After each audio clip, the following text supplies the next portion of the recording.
तो जय हिंद प्यारे छात्रों, स्वागत है सभी को। आज बहुत अच्छे दिन है। आज सावन की प्रथम सोमवारी है ना। हम भगवान शंकर से प्रार्थना करते हैं कि आपकी मनोकामना को पूरी करे, है ना।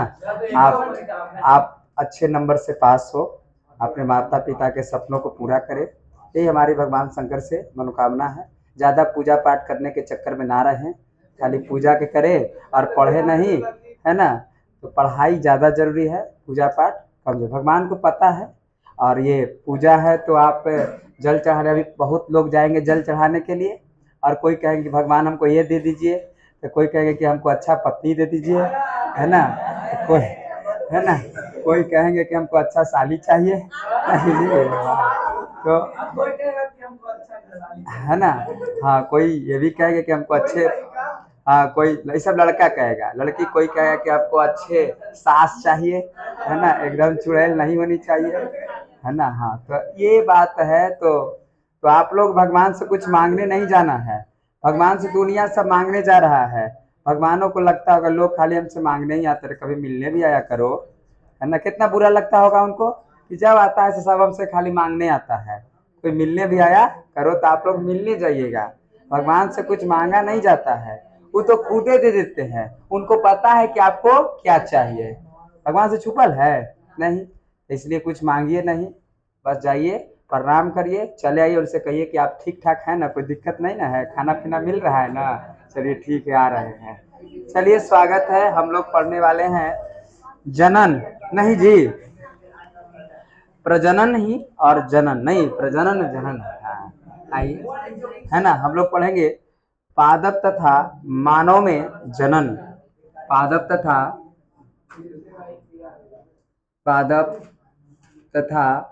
मानव में जनन, पादप तथा मानव में जनन।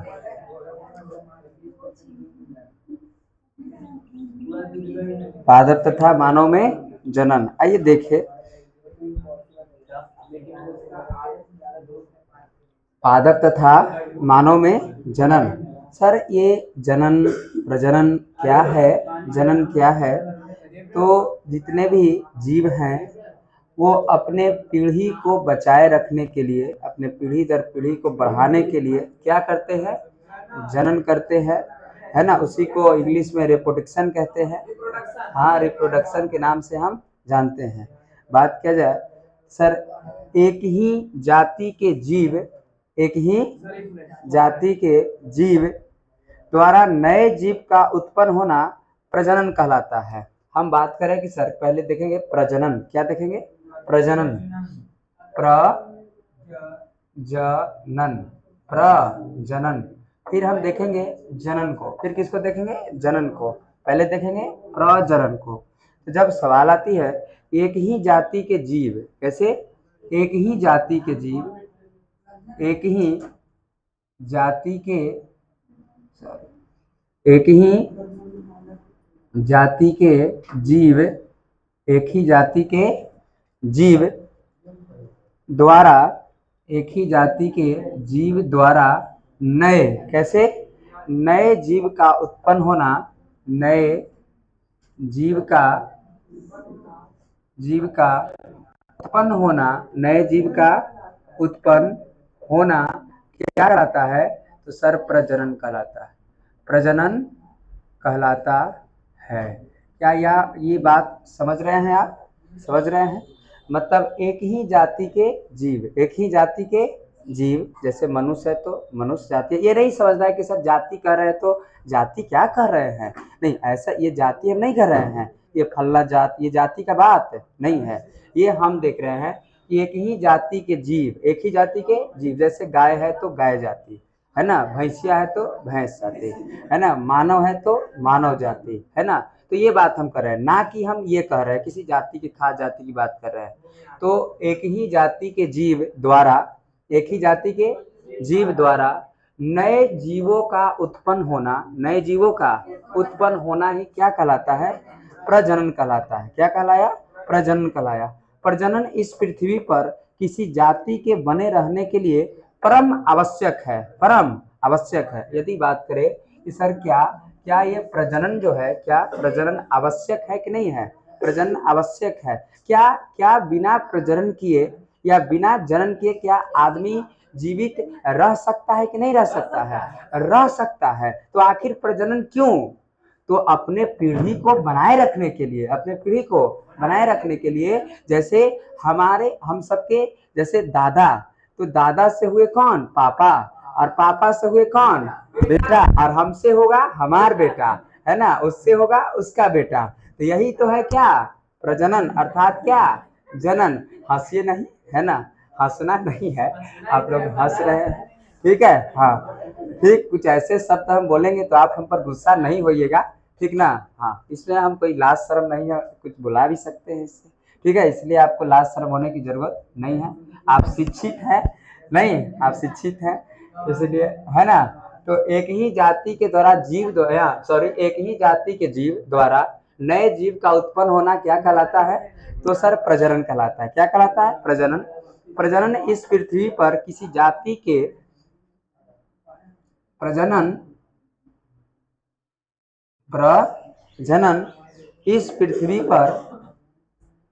इस पृथ्वी पर प्रजनन इस पृथ्वी पर किसी जाति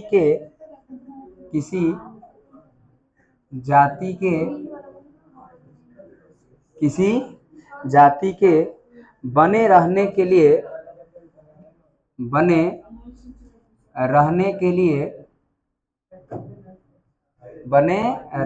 लिए परम आवश्यक है,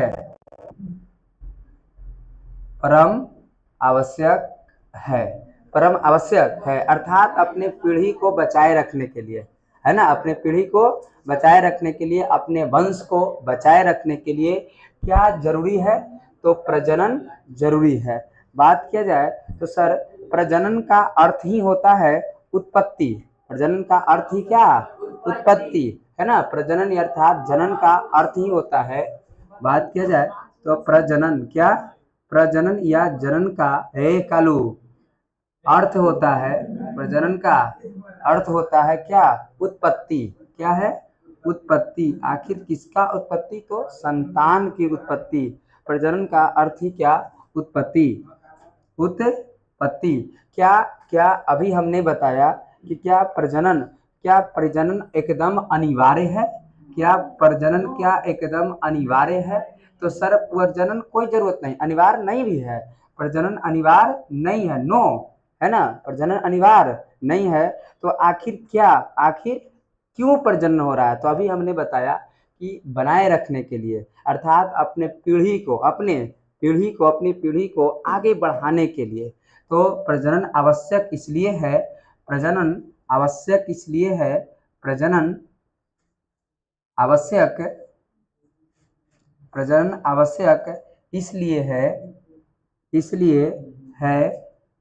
कि अपनी पीढ़ी को बनाए रखने के लिए या आगे बढ़ाने के लिए क्या है? प्रजनन क्या है? आवश्यक है। प्रजनन आवश्यक है। हमको लगता है कि इतनी बात आप समझ गए होंगे, है ना। क्या समझे हम? तो सबसे पहले हमको पढ़ना है सर पादप तथा मानव में जनन। हमने देखा प्रजनन। क्या देखा? प्रजनन। एक ही जाति के जीव द्वारा नए जीव का उत्पन्न होना ही प्रजनन कहलाता है। प्रजनन इस पृथ्वी पर किसी जाति के बने रखने के लिए परम आवश्यक है। सर प्रजनन का अर्थ क्या होता है? तो प्रजनन का अर्थ होता है उत्पत्ति। क्या सर प्रजनन अनिवार्य है? तो नहीं, प्रजनन अनिवार्य नहीं है, कोई जरूरत नहीं है। लेकिन हाँ सर, लेकिन प्रजनन आवश्यक है। काहे? इसलिए कि अपनी पीढ़ी को आगे बढ़ाने के लिए, अपने वंश को समाप्त ना होने के लिए, है ना, प्रजनन जरूरी है ना। हाँ, आगे बढ़ जाए, थोड़ा सा बढ़ जाए ना। हाँ, ये प्रजनन की बात किया जाए तो सजीवों में प्रजनन होते हैं कितने विधियों से? तो सर 2 विधियों से, है ना। प्रजनन सजीवों में प्रजनन कितने विधियों से? 2 विधियों से, है ना। कृत्रिम भी होंगे, तो जितना पढ़ना उतने पढ़ाए, डिटेल का है चलेंगे, है ना। हाँ है ना, मिटा दे इसको क्या।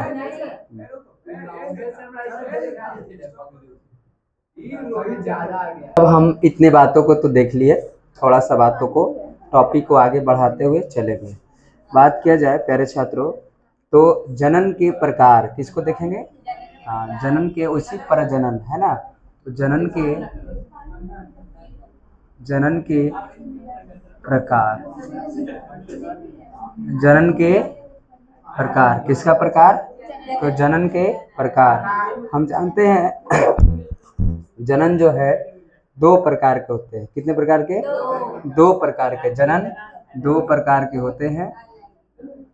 जनन कितने प्रकार के, 2 प्रकार के होते हैं। पहला जनन की बात करें तो पहला जो होता है अलैंगिक जनन,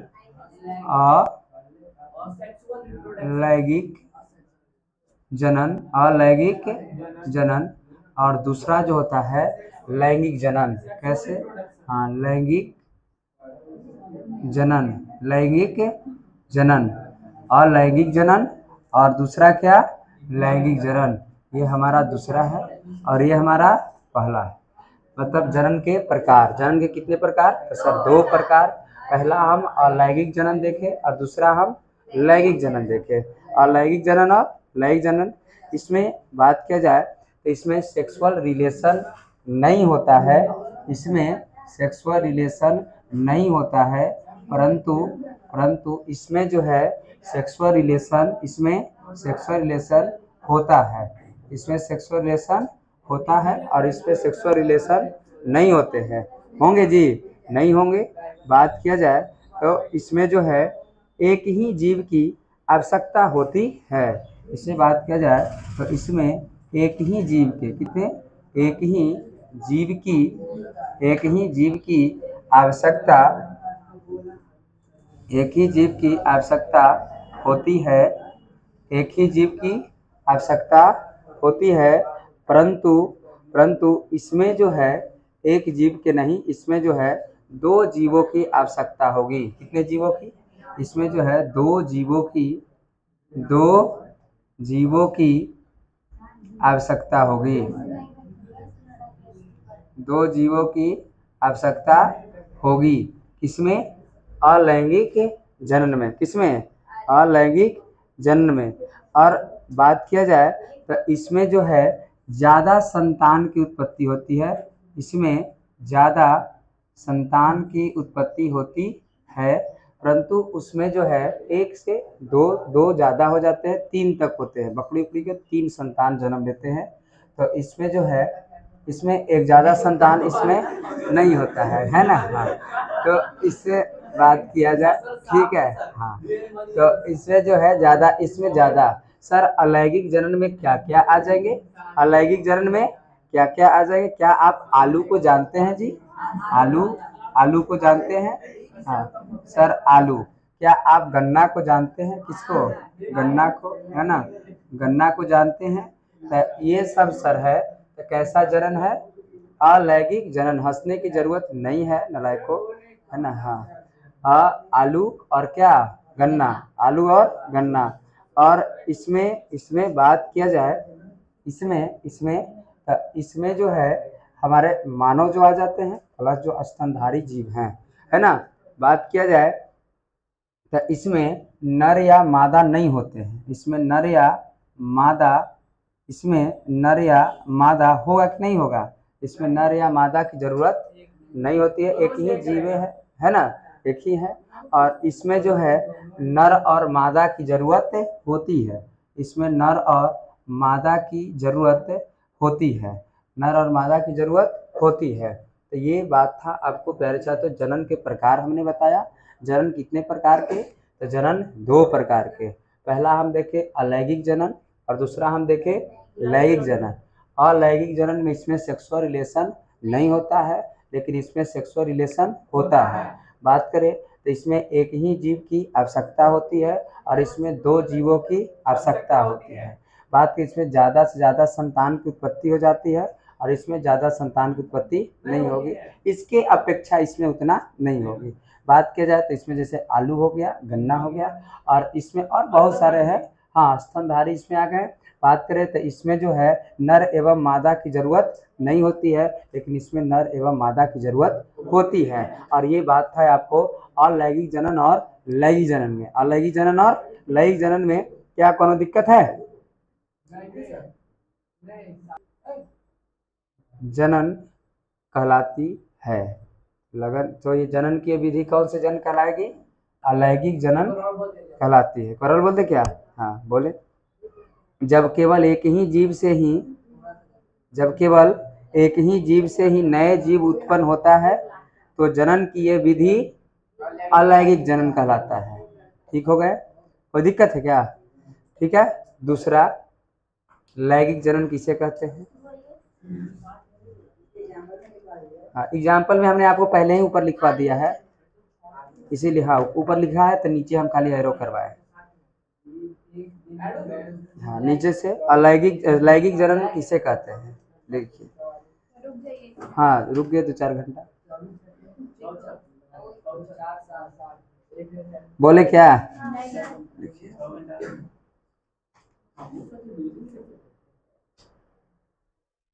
जब नए जीव की उत्पत्ति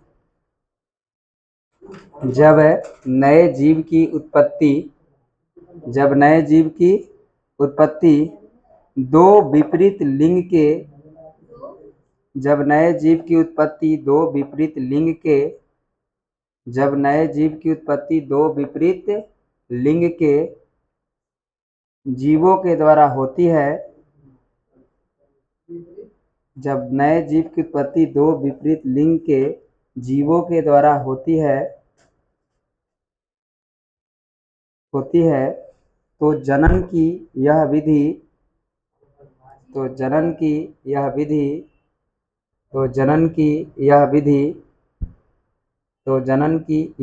विधि कैसे कहलाएगा? लैंगिक जनन कहलाता है। लैंगिक जनन कहलाता है। लैंगिक जनन कहलाता है। हो गए क्या? करो दिक्कत? समझ गए? अलैंगिक जनन और कौन से जनन? लैंगिक जनन। अलैंगिक जनन ने हमने लिखवाया कि जब नए जीव की उत्पत्ति एक ही जीव के द्वारा होता है, जब नए जीव की उत्पत्ति एक ही जीव के द्वारा होता है तो जनन के इस विधि को अलैंगिक जनन कहते हैं। यही बात बताए। जैसे मैं आपको आलू गन्ना पहले ऐड है, ठीक है। नेक्स्ट हम देखें लैंगिक जनन। कैसे जनन? लैंगिक जनन जब नए जीव के उत्पत्ति दो विपरीत जीवों के द्वारा होता है तो ऐसी जनन को हम अलैंगिक जनन के नाम से लैंगिक जनन के नाम से जानते हैं। क्लियर बात हो गया? ठीक है। आगे थोड़ा सा पढ़ेंगे कि अलैंगिक जनन के प्रकार। अलैंगिक जनन के प्रकार किताब में आपको ये नहीं पढ़ना अलैंगिक जनन के प्रकार, लेकिन थोड़ा सा आपको बता दें खाली शॉर्ट बात। अलैंगिक जनन के प्रकार 8वां क्लास में आपको पढ़ना था।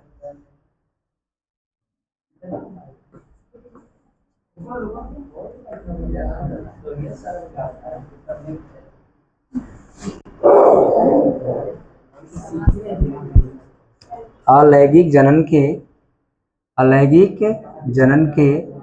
एक में कर लेते हैं हम। अलैंगिक जनन के प्रकार। ठीक है। हाँ अलैंगिक जनन के प्रकार बात करें तो पहला होता है विखंडन। पहला क्या? हाँ पहला होता है विखंडन। दूसरा बात करें तो दूसरा हमारा होता है मुकुलन। क्या होता है? मुकुलन। हाँ दूसरा क्या? मुकुलन होता है। तीसरा जो होता है बीजाणु जनन। तीसरा क्या? हाँ बीजाणु जनन। अगर बात करें चौथा बात करें तो पूर्ण रुद्र भवन, इसी को अपघटन भी कहते हैं, है ना। तो चौथा बात करें तो पूर्ण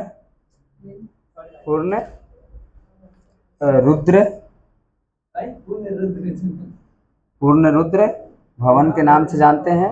और जो पचमा होता है वो कायिक जनन होते हैं। पचमा क्या? कायिक जनन। काट करके नहीं लगाया जाता है, कायिक जनन।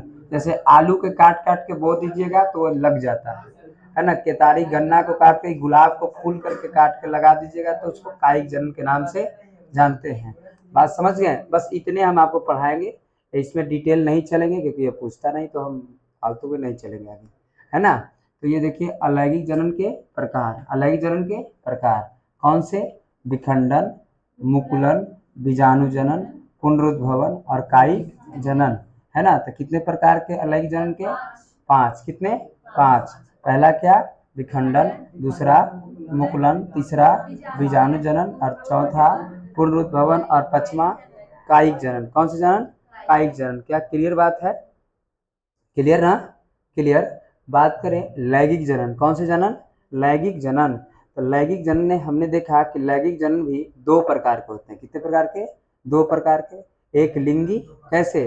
एक लिंगी और दूसरा द्विलिंगी। एक लिंगी और द्विलिंगी, है ना। तो हम ये बात क्लियर ना। अगर बात करें तो लैंगिक जनन, कौन से जनन? लैंगिक जनन। लैंगिक जनन, जनन की वह प्रक्रिया जिसमें नए जीव का उत्पन्न होता है, जिसमें हम बताएं कि मादा जीव एवं नर जीव भाग लेगा। अभी बताएं इसमें लैंगिक में मादा एवं कौन भाग लेंगे? नर जीव भाग लेंगे। मादा एवं नर भाग लेंगे, तब ना नए संतान की क्या होगी? उत्पत्ति होगी। नए संतान की उत्पत्ति, लेकिन लैंगिक जनन, और उसको हम लैंगिक जनन कहता है। इसे 2 प्रकार। कितने प्रकार के? 2 प्रकार के। एक होता है एक लिंगी। कैसे? एक लिंगी। एक लिंगी, एक लिंगी और उसके बाद द्विलिंगी। द्विलिंगी, एक लिंगी और द्विलिंगी। जनन कितने? लैंगिक जनन कितने प्रकार के? तो सर 2 प्रकार के। कितने प्रकार के? 2 प्रकार के। एक लिंगी और द्विलिंगी। एक लिंगी और द्विलिंगी। और अलैंगिक जनन कितने प्रकार के? हाँ, 5 प्रकार है। क्लियर बात ना। यदि बात करें एक लिंगी, जिसमें नर और मादा लिंग अलग अलग जीवों में पाए जाते हैं, एक लिंगी कहलाते हैं, है ना। इसमें एक एक लिंग है, जैसे बात किया जाए। और इसमें एक लिंग मतलब इसमें नर और मादा में एक ही अलग अलग लिंग पाए जाएंगे तो उसको एक लिंगी कहेंगे। और द्विज, जिसमें नर और मादा दोनों साथ साथ पाया जाएगा, है ना। दोनों। केचुआ की बात करें, हाइड्रा की बात करें, किसकी बात करें? हाइड्रा की बात करें, है ना जी। ईस्ट की बात करें तो ये सब द्विलिंगी है। कैसे? द्विलिंगी है। और एक लिंगी की बात करें, एक लिंगी की बात करें तो पुरुष और क्या? महिला की बात होगी। और इसमें क्या? तो इसमें जो होगा अभी बताए हाइड्रा, किसकी बताए? हाइड्रा। उसके बाद बताए केचुआ। क्या बताए? केचुआ, जिसमें नर और मादा साथ साथ होगा, उसको हम द्विलिंगी के नाम से जानते हैं। एक लिंगी जिसमें एक एक, है ना। जैसे क्या यहाँ कोई है बैठे हुए जिनमें दोनों लिंग है उपस्थित? नर भी है, मादा भी है, नहीं ना।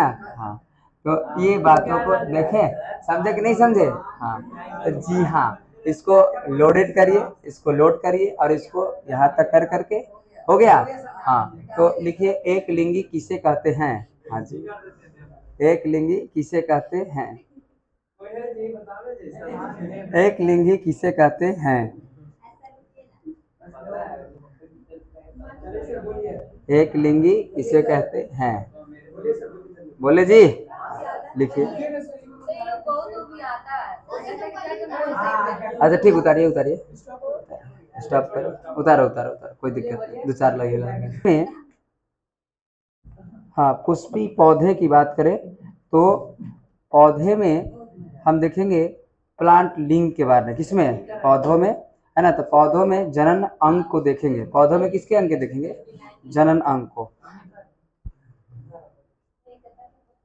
इसको मिटा देते हैं।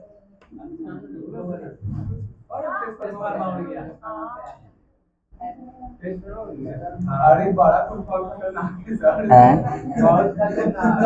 पता चलता है कि लड़की उड़ गई।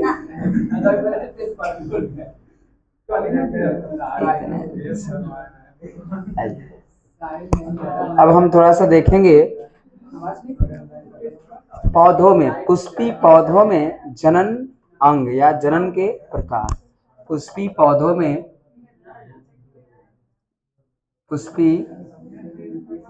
में जनन के प्रकार, हाँ फूल वाला, पुष्पी पौधों में जनन के प्रकार है ना। तो बात किया जाए तो पौधे के जनन अंग, किसका, पौधे के जनन अंग। अच्छा, पुष्पी पौधे जो है लैंगिक जनन करेगा कि अलैंगिक जनन करेगा? तो पौधे जो है लैंगिक जनन करेगा। कैसे? लैंगिक जनन करेगा, हाँ दोनों होता है। इसीलिए प्यारे छात्रों बात करें तो पुष्पी पौधे कैसे जनन करेंगे? तो पुष्पी पौधे लैंगिक जनन करेगा। कैसा जनन? लैंगिक जनन करेगा। दूसरी बात करें तो इसका जो होता है पौधे का जनन अंग की बात करें तो पौधे का जनन अंग, पौधे का जनन अंग क्या होता है? पुष्प होता है, फूल होता है ना।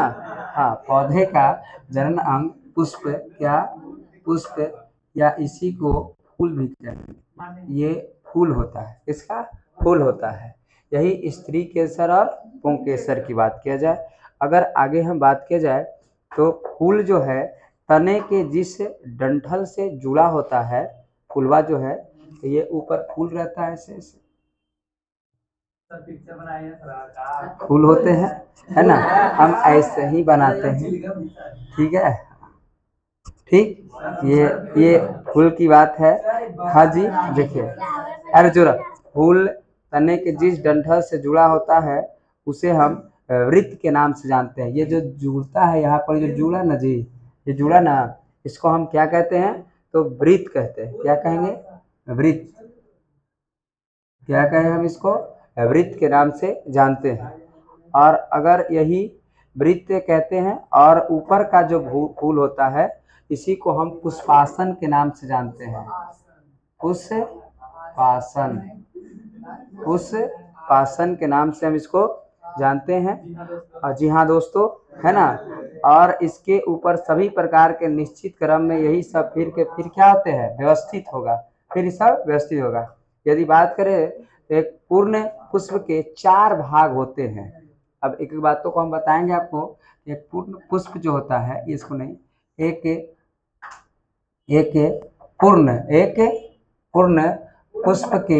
पूर्ण पुष्प के कितने भाग होते हैं? 4 भाग होता है। कितना भाग होता है? 4 भाग होते हैं। कितने भाग? 4 भाग होते हैं। एक जो पुष्प होता है उसके कितने भाग? 4 भाग होते हैं।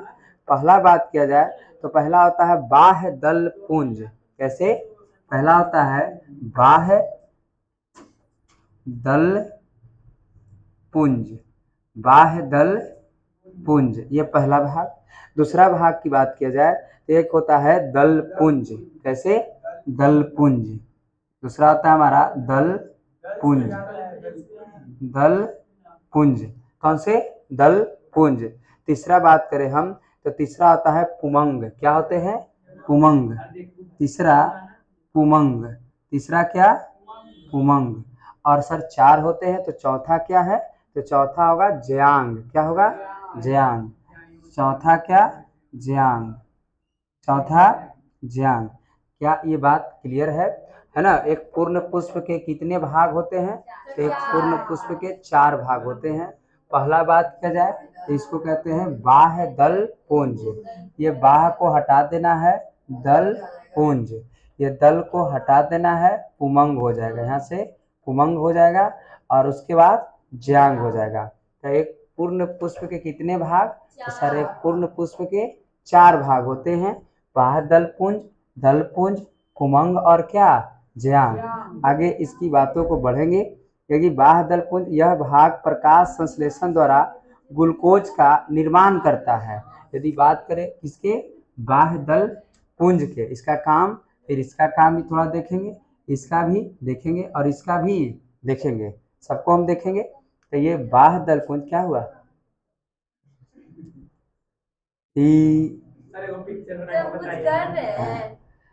बाह्य दल पुंज। चलो देखो, बाह्य दल पुंज की बात करें, किसकी?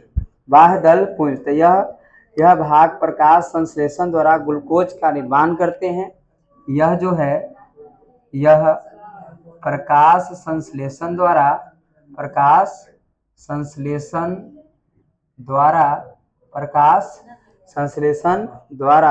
ग्लूकोज का निर्माण करता है। किसका? ग्लूकोज का क्या करता है? निर्माण करता है। ग्लूकोज का निर्माण करता है। कौन से? बाह्य दल पुंज। तथा कली अवस्था में अंदर के अंगों को सुरक्षा करता है।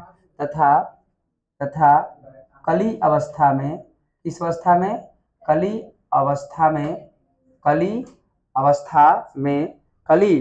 अवस्था में अंदर के अंगों का सुरक्षा करता है। अंदर के अंगों का सुरक्षा करता है। सुरक्षा करता है। कौन जी? तो सर बाह्य दल पुंज। सर बाह्य दल पुंज का काम क्या है? तो यह प्रकाश संश्लेषण के द्वारा ग्लूकोज का निर्माण करता है, मतलब ऊर्जा ग्लूकोज का। तथा कली अवस्था में, छोटे छोटे कली जो ऊपर खिलेंगे, कल बताएंगे फिगर बना के, कली अवस्था में अंदर के अंगों को क्या कर देता है? सुरक्षा कर देता है। बनाए नहीं, उल्टा पड़ा जाएगा फूल, ठीक ना। ये बाह्य दल पुंज है, बाह्य दल पुंज है। बाकी बोले हम कौन से पुंज? दल पुंज। कौन से? दल पुंज की बात करेंगे। तब पुष्प का यह भाग जो है अक्सर रंगीन या सफेद होता है ना। ये जो आपको फूल जो दिखाई देता है, कोई रंगीन फूल है, कोई सफेद फूल है, किसके वजह से? दल पुंज की वजह से। तो इसमें हम देखेंगे कि पुष्प का यह भाग अक्सर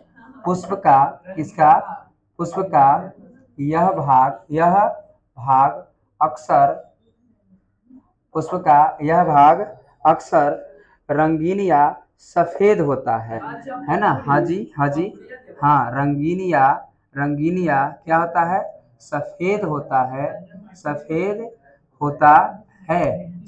होता है। तथा कीटों को परागन के लिए आकर्षित करता है। तथा कीटों को, किसको? कीटों को परागन के लिए आकर्षित करता है। हाँ जी, आकर्षित करता है। किसका काम है ये? तो ये काम है किसका? दल पुंज का। नेक्स्ट हमारा बात है पुमंग। क्या है? पुमंग। प्यारे छात्रों, यह पुष्प का नर भाग होते हैं, है ना। यह जो है, यह पुष्प का, किसका? पुष्प का नर भाग है। कैसा भाग है? नर भाग है। कौन से? पुमंग। पुमंग पुष्प का कैसा भाग है? तो पुमंग पुष्प का नर भाग है। और यह भाग कई लंबी लंबी रचनाओं से बनी होती है। यह भाग कई लंबी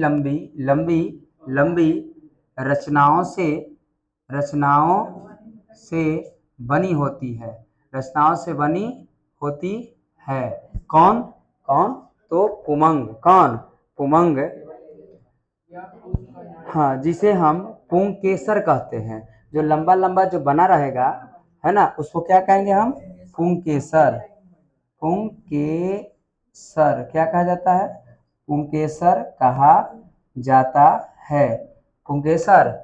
जाता है। ठीक है। और प्रत्येक ये दो भागों में बटे, तो इसको आपको ध्यान नहीं देना है, बस ये आपको इतना जानना है। ये पुमंग की बात किया जाए तो पुमंग यह पुष्प का कैसा भाग है? नर भाग है। और यह भाग कई लंबी लंबी रचनाओं से बनी होती है, और जिसे हम क्या कहते हैं? पुंकेसर के नाम से जानते हैं। जयांग की बात करें, किसकी बात करें? जयांग। तो ये सर, ये नर भाग है, तो ये कैसा होगा? मादा भाग होगा। इसलिए हम जयांग की बात करें तो यह पुष्प का कैसा भाग है? तो यह पुष्प का जो है, यहाँ लिख देते हैं, यह जो है, यह पुष्प का मादा भाग है। पुष्प का कैसा भाग है? मादा भाग है। यह पुष्प का मादा भाग है। और यह भाग स्त्री केसर इकाई से मिलकर बना होता है।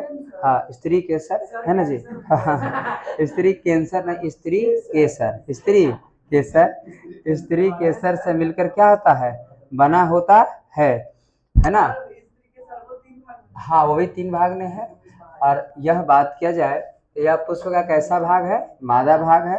दूसरा जो है यह भाग स्त्री केसर, यह भाग स्त्री केसर, स्त्री केसर, स्त्री केसर से मिलकर बना होता है। कौन से, जयांग, कौन, जयांग। बात किया जाए तो इसके भी प्रत्येक तरफ से इसके 3 भाग होते हैं। कितने भाग, 3 भाग। सबसे नीचे फूल वाले भाग को अंडाशय के नाम से जानते हैं। किसके नाम से, अंडाशय के नाम से जानते हैं। और मध्य वाले भाग को वर्तिका कहते हैं तथा, है ना, उसके बाद जो चिपचिपा होता है उसे हम वर्तिकाग्र कहते हैं। मतलब ये कितने भागों से बना होता है स्त्री कैंसर, 3 भाग से। कितने भाग से, 3 भाग से। पहला बात करें हम, क्या बात करें, पहला बात करें तो अंडाशय, क्या, अंडाशय, अंडाशय। दूसरा क्या है, दूसरा क्या है, तो दूसरा हम बताएं वर्तिका, क्या है, वर्तिका। और तीसरा क्या है, तो वर्तिकाग्र, वर्तिकाग्र, स्त्री केसर को वर्तिकाग्र, वर्तिकाग्र। कितने भागों ने, 3 भागों ने बांटा जी। हाँ, ये ज्यांग का ऊपर है, यहाँ से आता। तो हमने देखा, फिर से एक बार बढ़िया से देखे, हम यहाँ से शुरू से देख ले एक बार, है ना जी। हाँ, शुरू से देखे शॉर्ट में एक बार। हम देख रहे थे पुष्पी पौधों में जनन के प्रकार, पुष्पी पौधों में जनन के प्रकार। बात करें प्यारे छात्रों, तो पुष्पी पौधे ये कैसा जनन करता है, तो सर पुष्पी पौधे जो है लैंगिक जनन करता है। दूसरी बात, पौधे का जनन अंग क्या है, पुष्प है या इसी को फूल है। बात क्या है कि एक पूर्ण पुष्प के, एक पूरा फूल जो होता है उसको कितने भागों में बांट देते हैं, 4 भागों में। पहला हमारा था बाह्य दल पुंज, दूसरा दल पुंज, तीसरा पुमंग और चौथा ज्यांग। बात करें तो बाह्य दल पुंज, यह प्रकाश संश्लेषण द्वारा ग्लूकोज का निर्माण करता है तथा कली अवस्था के अंदर के अंगों को सुरक्षा प्रदान करता है। दलपुंज की बात करें तब पुष्प का यह भाग अक्सर क्या होता है, रंगीन सफेद होता है और तथा कीटों को परागन के लिए आकर्षित करता है कि जी आइए, है ना। और ये देखिए पुमंग की बात करें, किसकी बात करें, पुमंग। तो यह पुष्प का कैसा भाग है, नर भाग है और यह भाग कई लंबी लंबी रचनाएं से बनी होती है जिसे पुंकेसर कहते हैं, है ना। अगर बात करें ज्यांग, तो यह पुष्प का कैसा भाग है, मादा भाग है और यह भाग किसे, स्त्री केसर।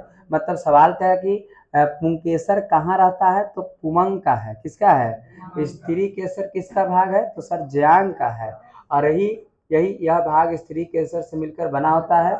ज्यांग स्त्री केसर कितने भाग में बांटा गया है, 3 भागों ने। पहला हमारा अंडाशय, दूसरा हमारा वर्तिका और तीसरा हमारा वर्तिकाग्र। क्लियर बात है ना, क्या बात क्लियर है कि नहीं है, क्लियर है ना जी। और इस तरह से दिस पॉइंट